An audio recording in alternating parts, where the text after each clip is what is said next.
What is up, everyone, and welcome back to Across the Board, sponsored by MoneyBall Metrics. You have your normal Monday team here today. You have myself, Alpha Dog Bets, here with my guy, JD, from Line Movers. JD, how are you today, brother? Man, I'm doing good. I am a little bit sick, man. I don't know what's going on, but I have taken some meds, so I'm starting to feel good now. So yeah, man. There we go. There we go. Are It's that time of year, you doing bro. well? Oh yeah, definitely. Everyone, I feel like if you don't have a little sickness right now, you're doing something wrong. If you're not a little sick, get out of your house, go have some fun, and go live in the earth because everyone is sick right now. JD, we have a good slate today. We're covering a couple college basketball games. We're covering a couple NBA games, which I'm excited to dive into. Before we do, let's go over to the comments. Nick is here early as always. Alpha, can we talk about why our Yankees have to have a 25-minute press conference about finally allowing beards? As long as they did it, I think more importantly to this, though, for the New York Yankees, way more importantly, is that the New York Yankees announced that they will no longer be playing New York, New York by Frank Sinatra after the Yankees lose games. There's nothing worse than walking out of Yankee Stadium when the team loses 10-0, and as you're walking out, they play the victory song in New York, New York.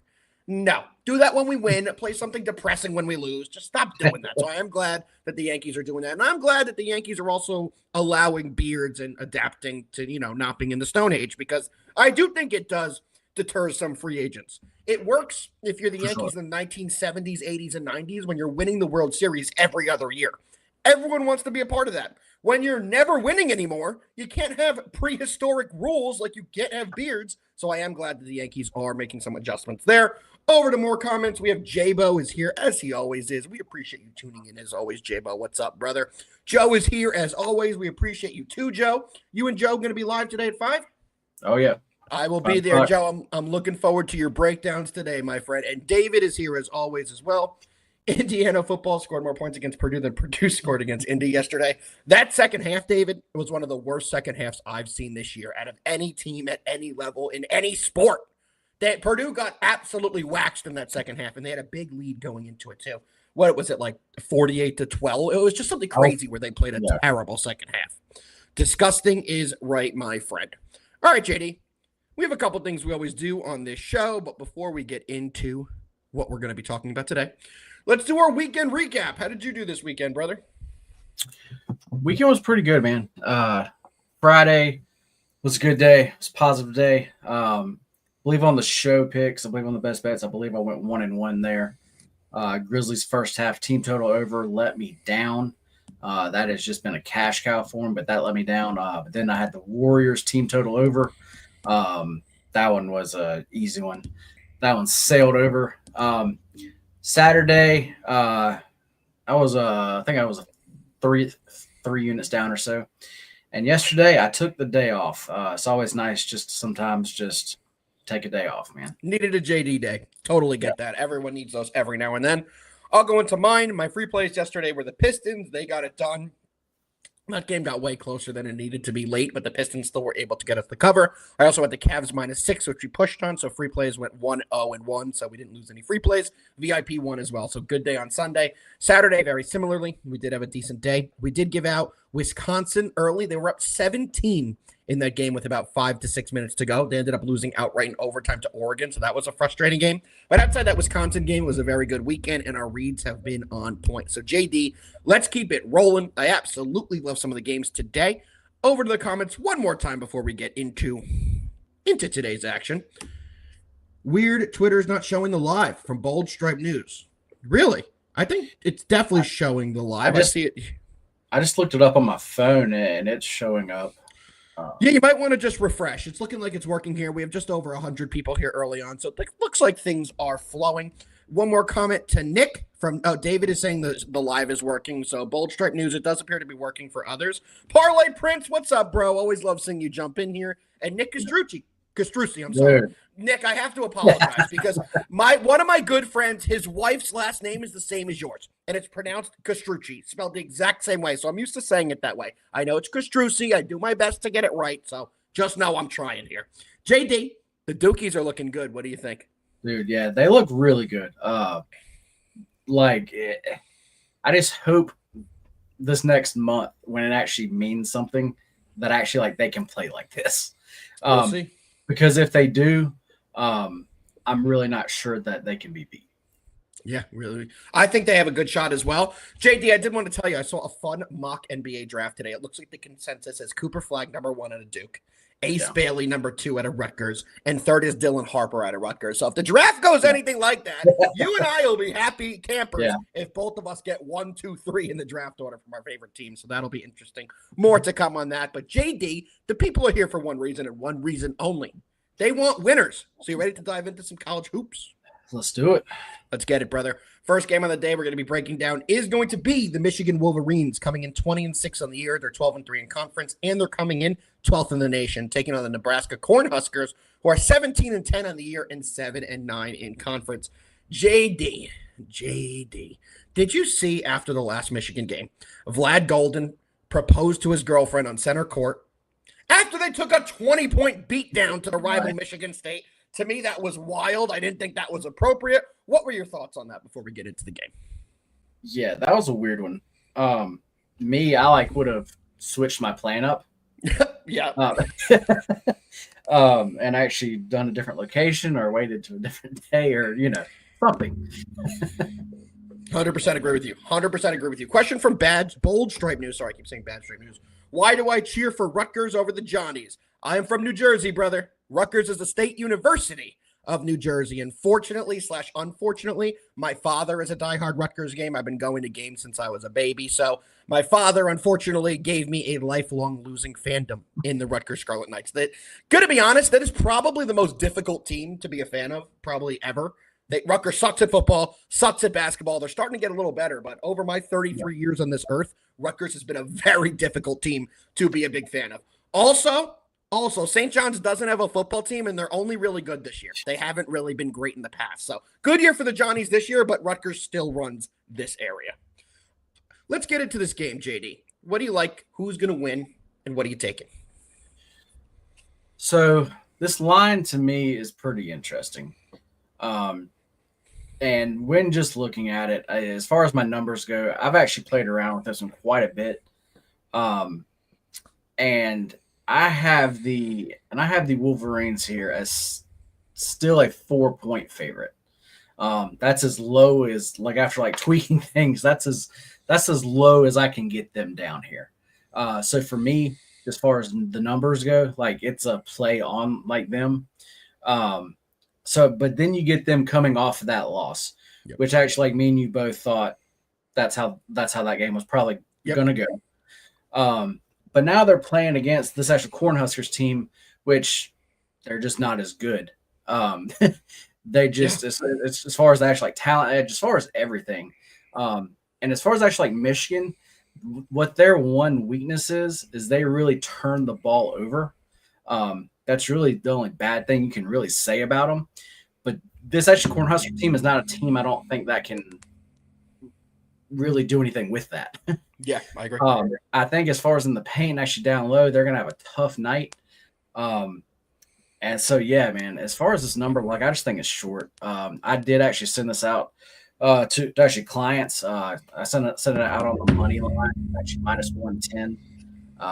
Looks like you can still get about the same. Looks like minus actually 111. So, yeah. True. Let me pull it up here. I want to see what the exact line is.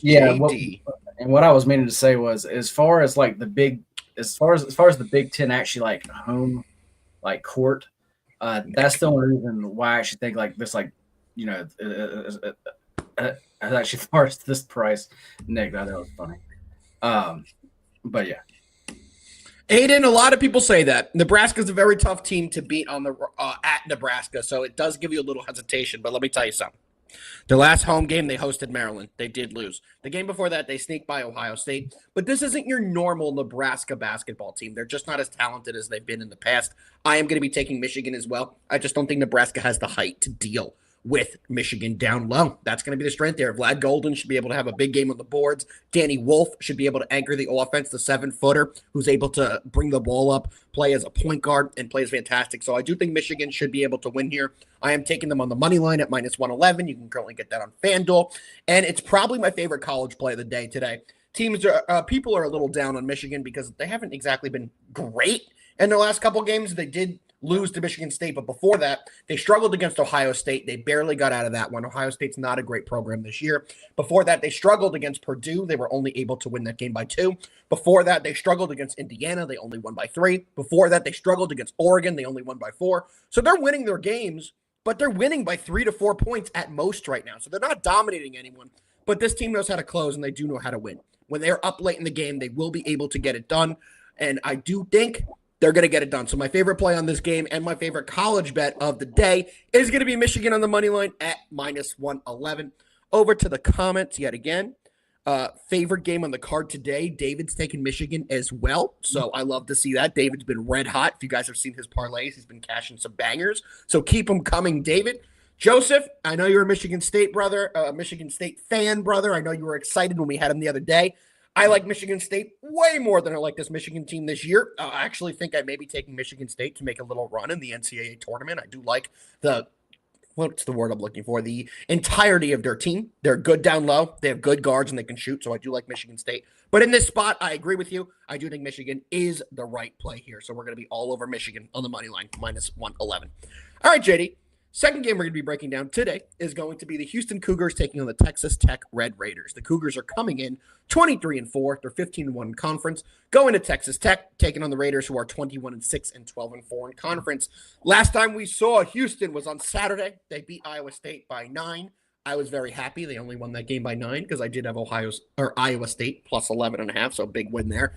Texas Tech is coming in off a nice win at home over West Virginia, where they only allowed 51 points. Texas Tech's defense has been the strength of their team. Will they be able to have a big performance against Houston? JD, what do you think?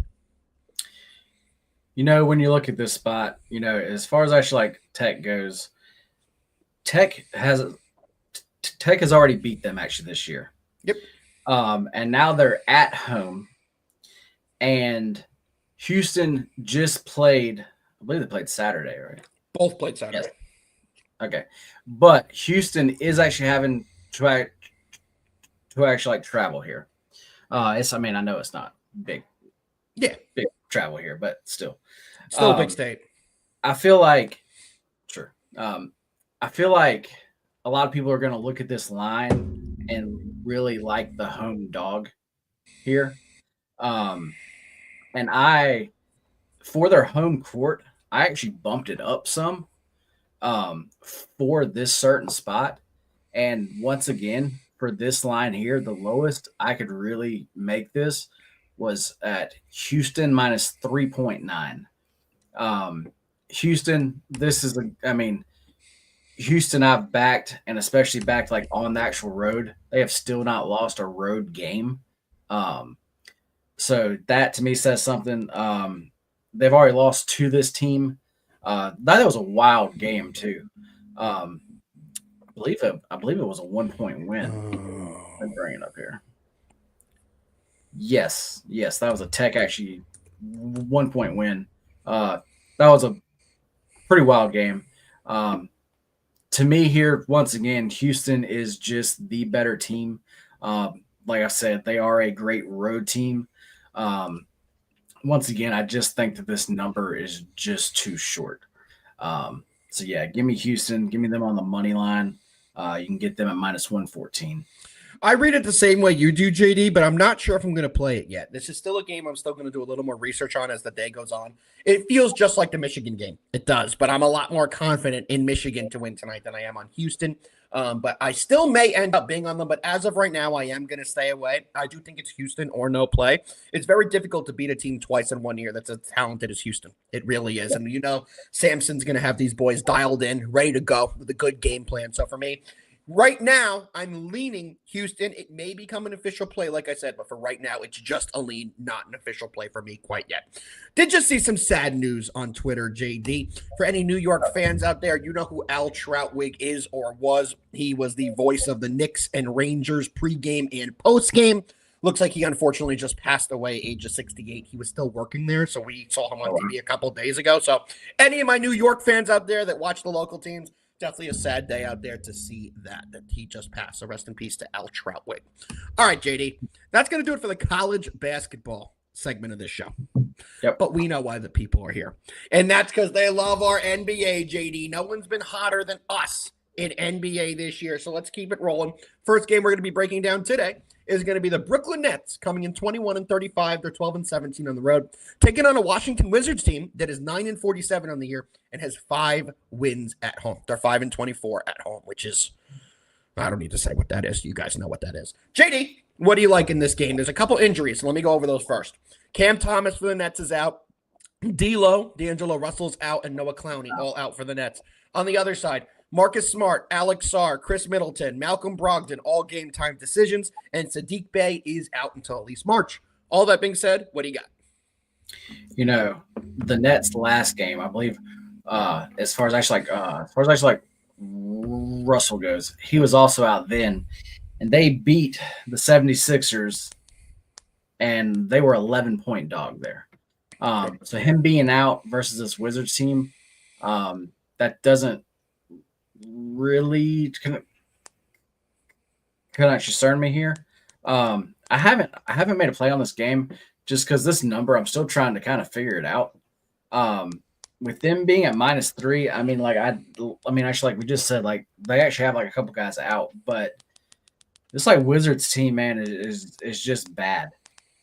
I mean, I don't know any other way to really like say that. They actually played last night too. The Wizards, you can probably tell from actually as far as their actual like record goes, they have not won a game on the second leg of an actual back-to-back all season long. And at this line, actually +3, to me, that's kind of like almost asking them to win. That's not like these like 7 and 10 point spreads. And this Nets team has really not been playing bad. I mean, like they are the actual Nets, but they really haven't been playing like that like bad though. Against the expectation, they haven't been bad. They've covered a lot of games, so I definitely agree with you there. And then as far as on the road, the Nets against the spread on the season are actually 19-9. So I mean, like this is a spot where it's so good. Yeah. So that's why, to me, like I said, the number, I'm still trying to, I need to just look in it a little more. The number, to me, I still just don't understand of actually why it's only -3. JD, I have some trivia for you before you go in this game. Okay. Who are the bottom 3 teams in the NBA ATS? Suns. No, yep, they're the worst. 1937, covering 33% of games. Number 2 is a team we talk about a lot, and they got a big man problem, a big man injury problem. Correct. The Philadelphia 76ers, another team we have to say has been off all year. And the final team at the bottom of the list is the Sacramento Kings. The reason I'm bringing this up is because the Wizards are by far the worst team in the NBA, right? Record-wise, talent-wise, how they've played. But then you take a look at how they've done against the expectation. You got to scroll up a little bit. They're 24-30 ATS. Now, I know that's not great, but for a team that only has 9 wins on the year, 24-30 ATS is not exactly terrible. But on the other side, JD, did you know that the Brooklyn Nets are a top 10 team in the NBA covering games this year? They are 30-25, covering at 55.5%. The Nets have been making a lot of people money, and I know that you're leaning that way, so I can understand why. We're not going to make an official play yet, right? You're still waiting to get a little more information out. I understand that. I'm in the exact same boat. I'm not going to have a play on this game, even if I wait a little bit. These are 2 teams that I avoid. I'm going to be honest with you. I don't like playing any of their games because when you think the Nets are going to lose by 40, they lose by 3. When you think the Wizards are going to compete in a game, they lose by 90. When you think the Wizards are not going to compete in a game, they lose by 3. So they've both been really difficult to predict. And Joe, that's exactly right. They always have crazy double-digit spreads, so they're very hard to bet on because you don't want to take a favorite at a -16 in any sport, really. But when you have a team like this that loses by so many, it's hard not to. But in a game where the margin's only 3 points, I don't really like it. Joe, we see that our guy Joe is on the Nets here at -3. He could take it all the way to 5. So let's see what happens. Oh, he's talking shit at 5, not all the way to 5. I apologize. But let's see what happens here. I lean the Nets, but no official play for me. Good news, though. I have plays on both the other games we're covering. So, JD, you ready to get into the last 2 NBA games of the day? Let's do it. Let's do it, my guy. Nuggets -5 taking on the Pacers in this game. Nuggets are coming in 37-20. They're 17-11 on the road. Well, the Pacers are coming in 32-23. They are 16-8 at home. JD, I have a question for you. Who's the best team in the NBA in the year 2025? The best team? ATS and record wise. Uh, I'll give you a hint. One of them is in this game. I mean, it would have to be the Pacers. The Pacers are the best team Yeah. in the NBA in 2025. They have a record of 17-5, and they've covered in all 17 games they've won. A little crazy stat there that the Pacers have been this good, but the Pacers are a very talented team. They've been slept on because they started this year very poorly. They were terrible in the beginning of this year, but they've gotten back to a pretty respectable mark. Their record on the year, like I said, is 32-23. They only have 8 losses at home all year. They're 16-8 at home. This Pacers team has been shocking a lot of people. That being said, JD, what do you like in this game? You know, I've been really ready to hear what actually you like in this game, just because once again here, I'm leaning a certain way, but I'm not there yet because I'm seeing some things that are kind of keeping me off. Because as far as Denver here, Denver is coming off of that loss, and the Lakers just kind of that really wasn't even close. But actually, Denver has been playing very, very well. So to me, I was thinking as far as the Pacers, that they're actually on a back-to-back here, which on back-to-back games, the Pacers have not been playing quite as well. They've also not been scoring. So as far as their team total unders, those have actually been cashing at a good clip. But as far as the defense and actually total here, as far as this actual total is definitely high, because both of these teams, as far as defense, they're not great, and they both score a lot of points. So I could see where the over would be where a lot of people are actually looking here. But like I said, but then looking at stats specifically for the Pacers back-to-back, would have to lean under.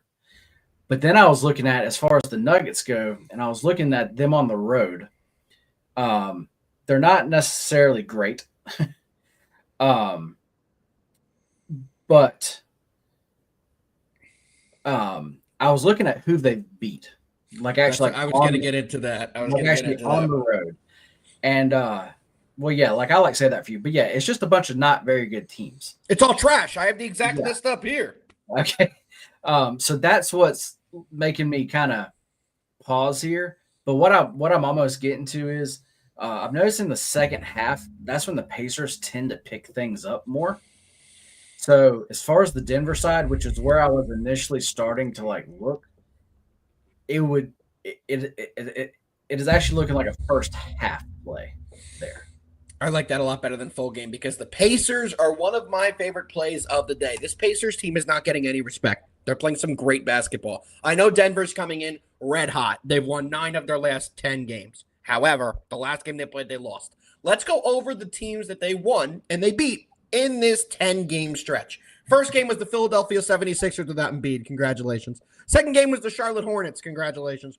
Third and fourth games were both the New Orleans Pelicans pre-trade deadline. Congratulations. They were awful. In that stretch was also the Orlando Magic. If you've watched this show, you know how the Orlando Magic have done over the last 2 months. They haven't beaten anybody. They beat the Suns, who everyone beat the Suns. Then they beat Portland. Then they beat Charlotte. That's every game of their 9 of their 10 wins. They really have not done great, or they have won those games they're supposed to win, but they're won a lot of those games by 2 points, 3 points, 4 points against teams that they're significantly better than. For me, I'm all over the Pacers in the spot. Like I said, 17-5 this year in the year 2025. They've been fantastic. And this Pacers team has gotten better and better and better as the season has gone on. Tyrese Halliburton is starting to play a little bit. He hasn't been as bad as he was early in the year because we all know how bad he was. Pascal Siakam has started to get it rolling as well. And then you take a look at the injury report. It concerns me for all the guys that are game-time decisions and injuries on the Nuggets side that are banged up. Aaron Gordon banged up, game-time decision. Jamal Murray, game-time decision. Peyton Watson is out, and so is Vlatko Konkar. So a few big injuries there. The only 2 I'm looking at are Aaron Gordon and Jamal Murray, but those are 2 of their 5 starters, and both of them play a really pivotal role. If they're not going to be fully healthy, I think one of those guys will miss the game tonight. I'm going to be all over the Pacers. I think the Pacers win this game outright. I see Doc in here. Doc, I do think the Pacers win this game outright, but I am going to be playing the +5 for a little security. I think they do get it done, and I'd rather have that 5-point edge. But I would not be surprised at all if the Pacers win this game impressively. So give me the Pacers on the +5. So you said as far as in 2025, all those games that they've covered, they've also won, right? Yeah. Mm-hmm. Okay. Well, yeah. As far as the money line, where it would normally be a bigger spread bet and then a little like money line bet. As far as the money line here, I would probably go a little bit larger there. It looks like you can get it right now around +170 range. I like that. JD, before we go into our final game of the day, I do want to talk about this. Who should be the top NBA contenders? And I'm going to add a little line here to Pardon My J, which, by the way, fantastic name, Pardon My J. I love the logo with that. Great work. I'm going to also add pretenders. Give me your top 3 contenders and your top 3 pretenders. And mine is going to be very fucking depressing. Very fucking depressing. Let me let that out early. Mine is going to be really bad. So let's hear yours. Top 3 contenders. Thunder, Cavs. Just doing a top 3.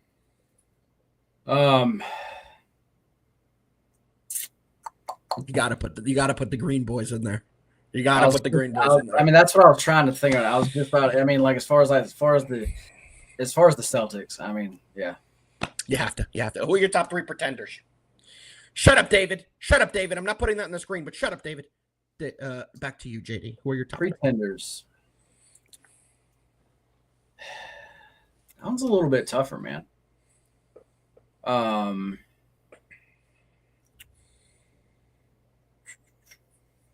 Like, do you mean like just outside of those, or do you mean like teams that are doing very well that maybe some people think are going to have a chance to win it all that you don't really think have a chance to win? Okay, well that would be Denver. Definitely Denver. Yep.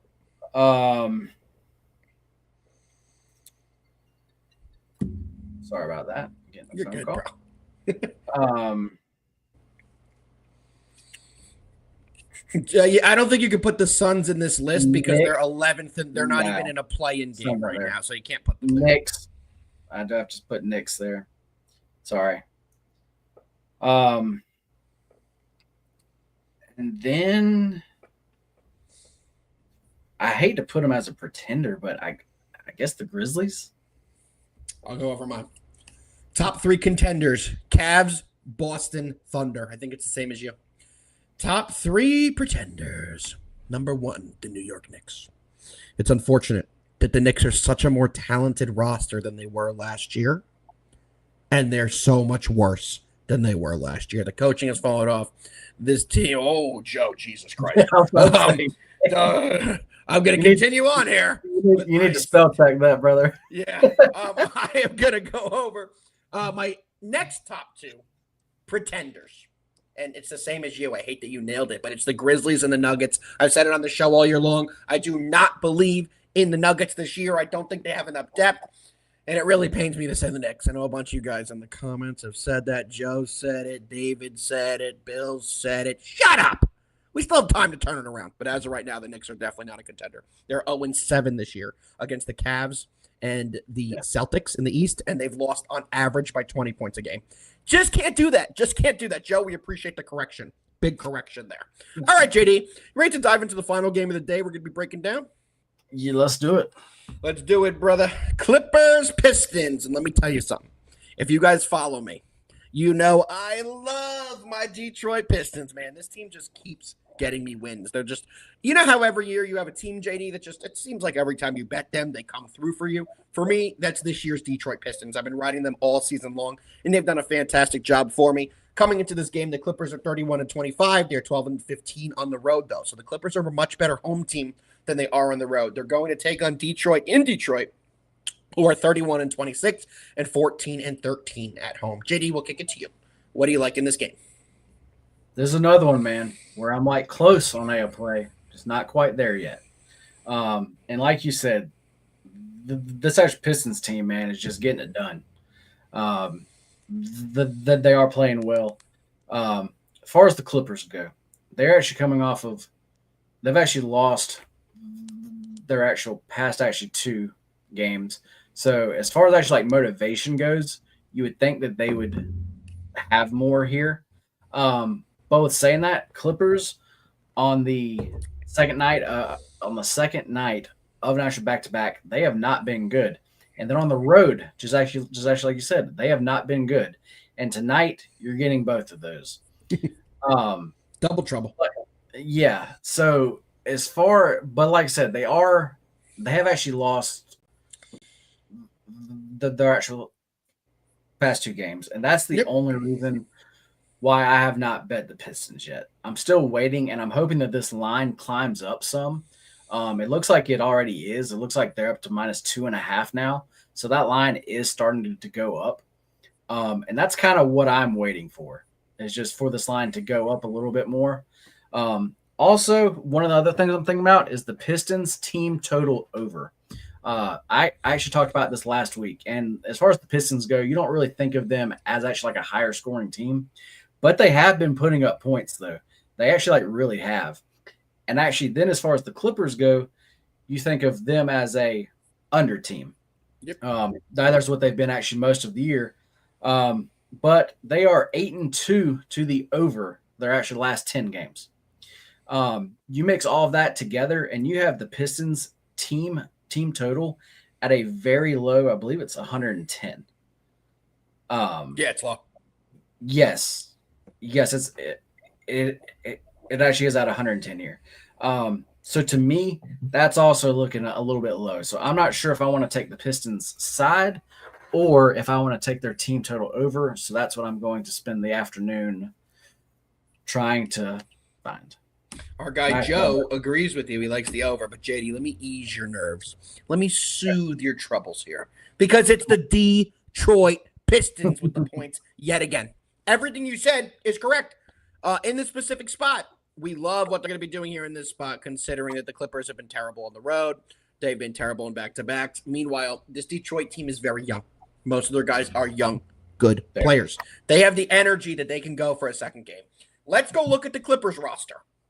Average age of 66. So it's a little harder for them to play on a back-to-back when every one of your guys is a senior citizen. A little joke there, but they are a much older team. They're one of the oldest teams in the NBA, and it shows why they're so bad on back-to-backs. Detroit's young. They're hungry. They're going to be running and gunning, and I think they will have another big performance just like last night. Give me the Pistons. Definitely one of my favorite plays of the day. And quickly, before we go into best bets and everything else that we do here, Philly Jake has the balls to show up today. Philly Jake is talking when your center can't even get on the court. He's looking to get another ACL reconstruction surgery, and the process is over. So I don't want to hear about your Philadelphia 76ers bullshit when your team is that bad. So we appreciate you tuning in, Jake, but watch yourself. We have David's official parlay. David has been absolutely money on these, so make sure you guys check it out. Kansas -2.5. Already hate it. Michigan +4.5. Southeast Louisiana -1.5. Going for 4 out of 5 this week. Let's see what happens, David. Let's see what happens. We appreciate you giving it out.